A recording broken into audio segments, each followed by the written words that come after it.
Umakyat na sa 6 ang naiulat na namatay dahil sa pinagsamang epekto ng hanging habagat at mga bagyong Luis at Maymay. Ayon sa Office of the Civil Defense, 7 katao rin ang sugatan pero subject to validation pa raw ang mga numerong ito. Apektado ng masamang panahon ang higit 74,000 families o katumbas ng 261,000 na individual. Kasalukuyan ding nasa evacuation centers ang higit 2,000 pamilya. Kaliwat kanang pagbaha ang naranasan sa iba't ibang bahagi ng Metro Manila ngayong araw dahil sa habagat. Ilang residente naman ang nakabantay sa posibleng pag-apaw ng Marikina River. Narito ang Agenda Weekend Report ni Charmaine Abong live mula sa Marikina City. Charmaine, ano ang sitwasyon dyan? George, nananatiling normal ang level ng tubig dito sa Marikina River. Yan ay sa kabila ng malakas at patuloy na pag-ulan ngayong araw.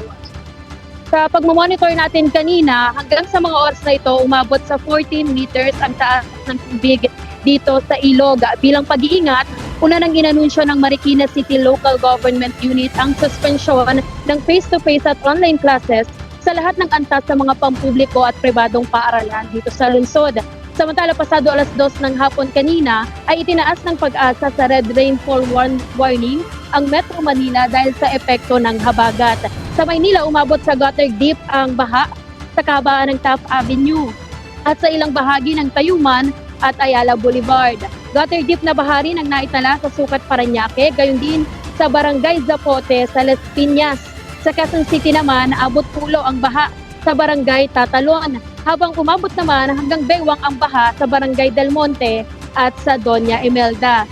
Samantala dito naman sa Marikina, ilang residente ang kanina pa nagbabantay sa antas ng level ng tubig dito. Ayon sa mga nakausap natin, sakaling tumaas ang level dito ay at kailanganing lumikas ay handa sila dito, George.